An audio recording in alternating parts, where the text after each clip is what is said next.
തിരുവനന്തപുരം ജില്ലയിലേക്ക് വന്നാൽ മാനസ മനോജ് കൂടെ ചേരുന്നുണ്ട്. മാനസ, തിരുവനന്തപുരം ജില്ലയിൽ ഏത് രീതിയിലാണ് പണിമുടക്ക് പുരോഗമിക്കുന്നത്? പ്രത്യേകിച്ച് നിരവധി ആശുപത്രികൾ, ശ്രീചിത്രയടക്കമുള്ള ക്യാൻസർ സെന്റേഴ്സ് അടക്കമുള്ള ആശുപത്രികളിലേക്ക് നിരവധി രോഗികളൊക്കെ എത്തുന്നുണ്ട്. അപ്പോൾ അവർക്കൊക്കെയുള്ള ഗതാഗത സൗകര്യം ഏത് രീതിയിലാണ്? മറ്റൊന്ന്, KSRTC സർവീസ് പൂർണ്ണമായും ഇന്ന് അർദ്ധരാത്രി മുതൽ KSRTCകൾ സർവീസ് നടത്തുന്നില്ല. യാത്രക്കാർക്ക് നേരത്തെ തന്നെ അറിയാം, വലിയ രീതിയിലുള്ള പിന്തുണ അവർ ഈ പണിമുടക്കിനോട് പ്രഖ്യാപിക്കുന്നുമുണ്ട്. രാവിലെ പ്രതികരിച്ചവരെല്ലാം ആ രീതിയിലുള്ള പ്രതികരണങ്ങൾ തന്നെയാണ് നടത്തിയത്. അപ്പോൾ ഏത് രീതിയിലാണ് ജില്ലയിൽ ദേശീയ പണിമുടക്ക്?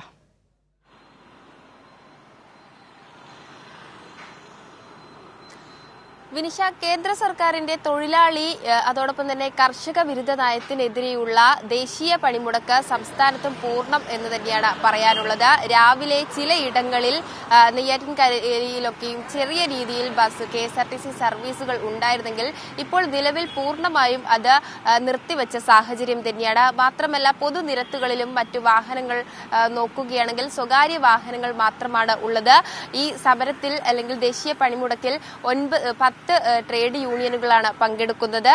BMS ഒഴികെയുള്ള, അതായത് CITU, AITUC, INTUC തുടങ്ങിയ ട്രേഡ് യൂണിയനുകൾ ഒന്നിച്ചുള്ള സംയുക്തമായുള്ള ദേശീയ പണിമുടക്കാണ് നടക്കുന്നത്. നിലവിൽ നമ്മളുള്ളത് കിഴക്കേക്കോട്ടയിലാണ്. കിഴക്കേക്കോട്ട ബസ് സ്റ്റാൻഡിൽ നോക്കുകയാണെങ്കിലും ആളുകളൊന്നും തന്നെയില്ല. രാവിലെ പെട്ടുപോയ ആളുകൾ ഉണ്ടായിരുന്നു. പക്ഷേ നിലവിൽ ആളുകളെല്ലാം തന്നെ ഈ പണിമുടക്കിനോട് സഹകരിക്കുന്നു എന്ന് തന്നെയാണ് ദൃശ്യങ്ങളിൽ നിന്നും വ്യക്തമാകുന്നത്.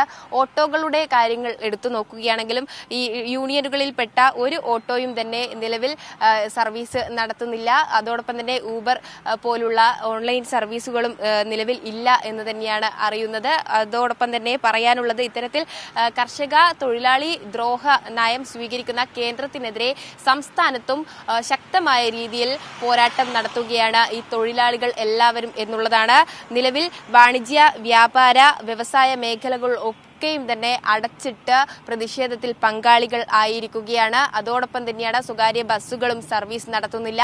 KSRTCയും അർദ്ധരാത്രി മുതൽ ദീർഘദൂര സർവീസുകൾ ഉൾപ്പെടെ നടത്തുന്നില്ല, നിർത്തിവെച്ചിരിക്കുകയാണ്. കാരണം ഇത്തരത്തിൽ പണിമുടക്കിൽ അണിചേരുന്ന തൊഴിലാളികളും ജീവനക്കാരും ആണ് ഇതിൽ പങ്കാളികളാവുന്നത്. അതുകൊണ്ട് തന്നെ സർവീസുകളൊക്കെയും തന്നെ നിർത്തിവെച്ച ഒരു സാഹചര്യമാണ്.